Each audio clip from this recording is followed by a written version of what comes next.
Cette semaine, nous partons à quelques kilomètres seulement de la ville chef-lieu du département. Dans les Vosges, il est classé en première position des villages où il fait bon vivre, le village de Dévillers, qui compte près de 1500 habitants. Nous partons à la rencontre de Jean-Pierre Lallemand, président du Club du Soleil. En fin d'émission, c'est l'artisan d'art Anne Dufala qui nous ouvrira les portes de son atelier.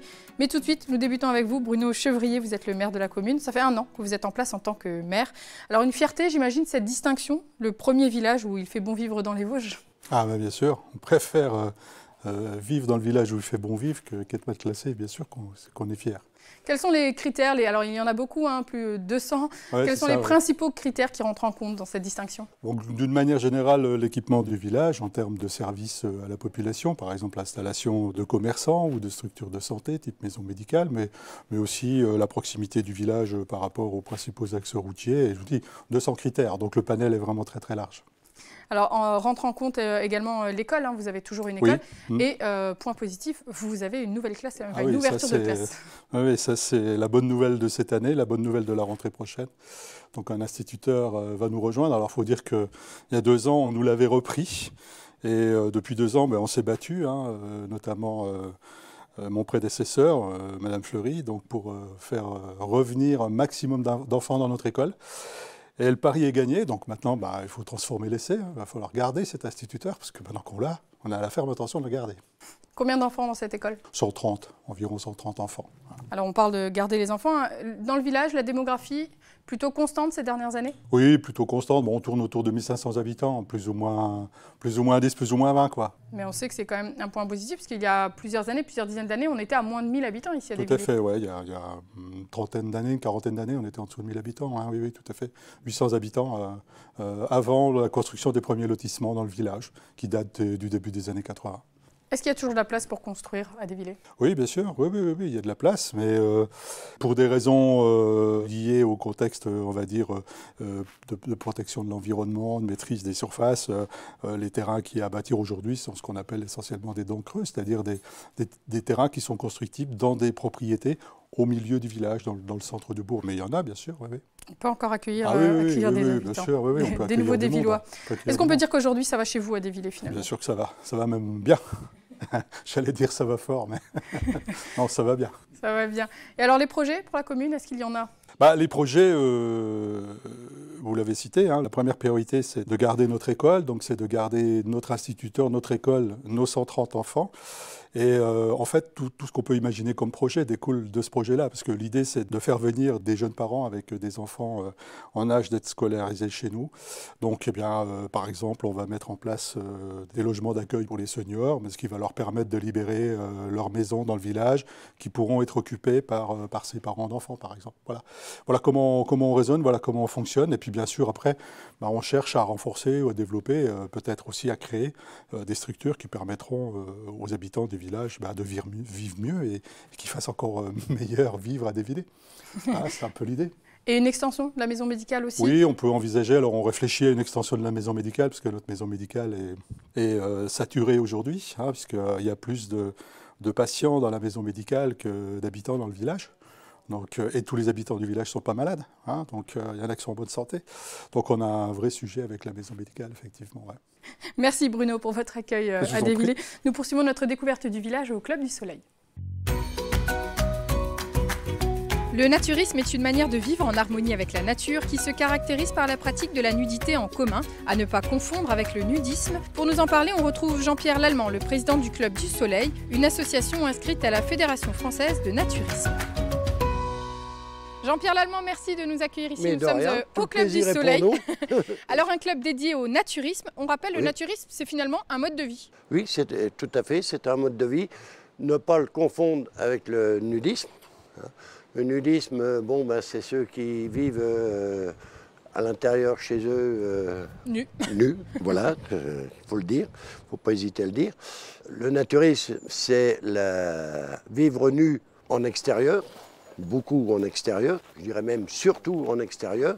Et le fait d'être nu, ça ramène tout le monde dans le même état. C'est-à-dire, il n'y a pas de différence sociale. Une fois que vous êtes nu, on ne peut pas voir que vous avez une veste à 10 € alors que la voisine elle a un manteau à 150 €. Dans le naturisme, on efface toutes les inégalités qui peuvent peuvent exister, causer plus ou moins de problèmes dans la vie sociale de tous les jours.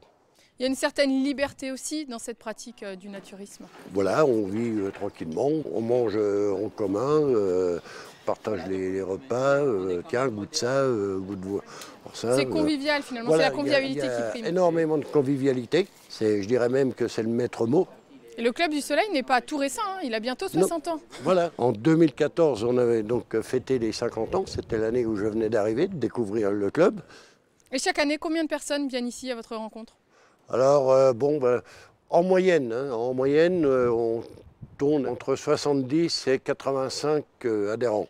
Et alors, quel est le type de public qui viennent? Est-ce que c'est plutôt des familles, des personnes individuelles, plutôt âgées, plutôt jeunes?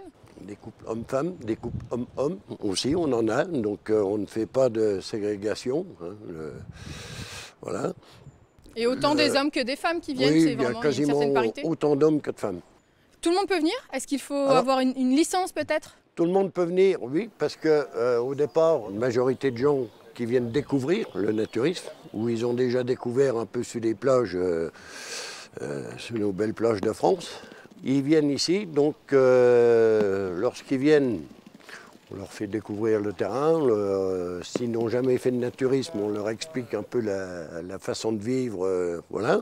On ne les prend pas tout de suite comme adhérents. On leur laisse 3 coups d'essai pour venir. Un, ça leur permet de voir si vraiment ils se trouvent à leur place. Non. 2, ça nous permet aussi à nous de voir qu'on n'a pas affaire à un vicieux. Bien sûr, j'imagine que ça peut arriver, bien sûr. C'est principalement l'été que la majorité des personnes... L'été, à partir de mi-mai, là vraiment on a du monde qui vient. Donc vous êtes une association, hein, bien évidemment, on le oui. disait tout à l'heure. Vous avez un autre avantage aussi avec la piscine municipale d'Épinal. On fait partie encore des rares clubs de France où la municipalité nous offre un créneau naturiste à la piscine d'Épinal. Donc c'est un samedi par mois, de septembre à juin. On n'a pas juillet-août. Bon, on ne peut pas tout avoir, voilà, c'est déjà pas mal. Hein. Quels sont les conseils que vous donneriez à une personne qui souhaiterait essayer le naturisme, découvrir le naturisme? Moi je dis, il faut venir, il ne faut pas hésiter à venir. Une fois qu'on a mis le petit doigt là-dedans, on se fait bouffer le bras. Le message est passé en tout cas. Merci Jean-Pierre pour votre accueil. Nous partons à la rencontre de notre dernier invité dans son atelier. Le dessin, les arts appliqués et décoratifs l'ont très vite passionné. Aujourd'hui, Anne Dufala est doreuse ornemaniste, dorure à la feuille, travail de l'ornement et polychromie, découverte de ce métier en or avec la principale intéressée. Anne Dufala, merci de nous accueillir dans votre atelier. Je le disais, un métier en or, un métier passion avant tout?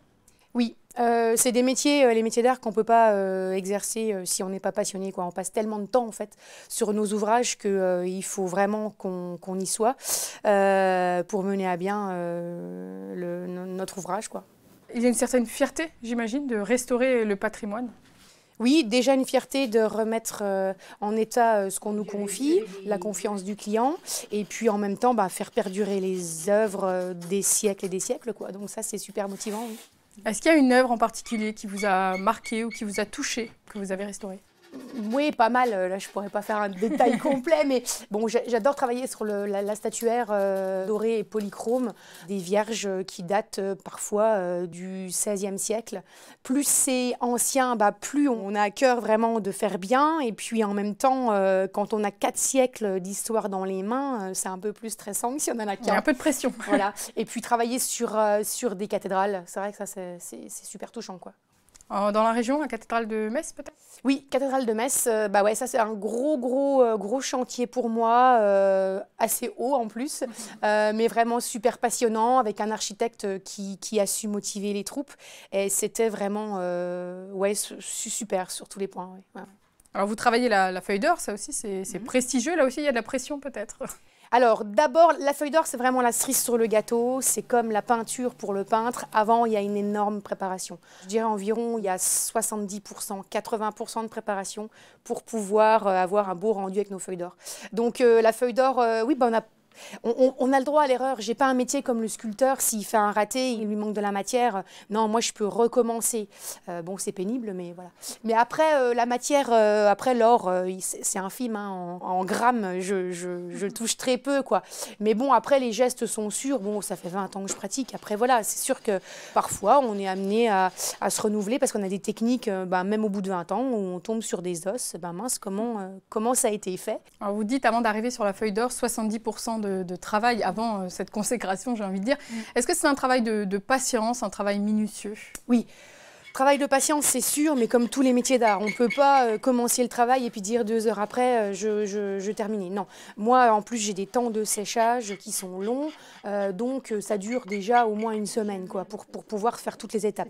Même si à chaque fois, une étape peut me durer 5 minutes ou 10 minutes si j'ai une petite restauration à faire. Et puis, de base, je pense qu'il faut aimer le dessin, l'histoire de l'art, l'histoire tout court, l'histoire de France, voilà, les arts appliqués, voilà, toutes les belles matières, les matières nobles, c'est sûr que voilà, il faut aimer tout ça, c'est vrai que c'est un tout, quoi.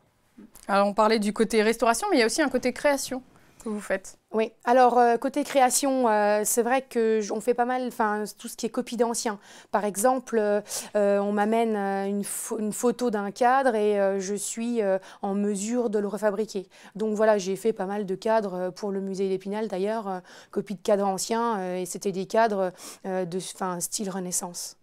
Et alors vous nous parliez des étapes tout à l'heure. Quelles sont les grandes étapes, alors que ce soit pour de la restauration ou pour de la création de copies, des choses comme ça? On ne peut pas poser la feuille d'or directement sur le bois. Donc voilà, c'est le travail de tous les enduits qu'on est amené à refaire, à reconstituer quand ils sont lacunaires, quand ils sont manquants. Après, on a aussi des systèmes de moules au 19e, donc on refabrique nos propres moules. Et ensuite, il y a tout un travail de ponçage pour vraiment avoir les formes de façon parfaite. Et ensuite, seulement on peut passer à la dorure. Voilà. Donc il y a vraiment un travail, on travaille avec de la colle de peau de lapin, de la craie en poudre, vraiment avec les matières d'origine qui remontent au XVIIe siècle. Et avec des outils particuliers aussi? Oui, mes outils, mes matières n'ont pas changé à ce jour. Vous entrez dans l'atelier, je veux dire, le doreur du XVIIe qui rentre dans l'atelier, à part la lumière et l'eau qui coule du robinet, il n'y a aucun changement. Est-ce que c'est difficile aujourd'hui de vivre de son métier d'art? Doreur aujourd'hui au XXIe siècle, bon, c'est un peu contradictoire. Voilà. Mais bon, il faut se battre, il faut être super courageux, je pense, mais ça, c'est comme dans n'importe quelle entreprise. Tous les entrepreneurs vous diront ça. Ensuite, il faut faire son petit bonhomme de chemin. Le milieu est assez restreint, tout ce qui est milieu de décorateur, architecte, voilà, c'est un petit microcosme. Mais voilà, c'est le temps qui fait qu'on y arrive, quoi, voilà. Vous vous attachez aussi à transmettre votre savoir-faire, c'est important aussi pour que l'art perdure, justement. Oui, alors on prend de temps en temps des stagiaires. Après, ça va dépendre du temps qu'on a disponible parce qu'il faut quand même être super disponible pour eux aussi. Pour l'instant, moi, je n'ai pas sauté le pas de l'apprenti parce que je suis par Mons et par Vaux. Alors, c'est vrai que c'est compliqué d'avoir tout le temps avec soi un apprenti parce que c'est moi qui m'occupe de tout ce qui est administratif. Donc bon, ça prend aussi beaucoup de temps.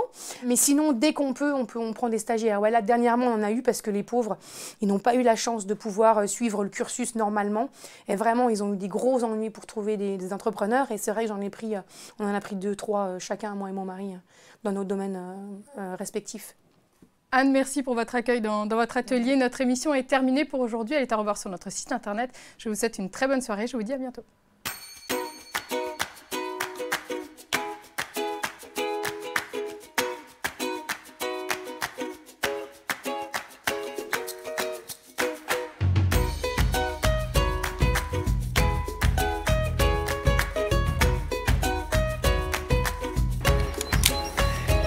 Allez, c'est encore frais alors à mon avis. Ah oui, ça part pas vraiment en plus là, c'est pas grave.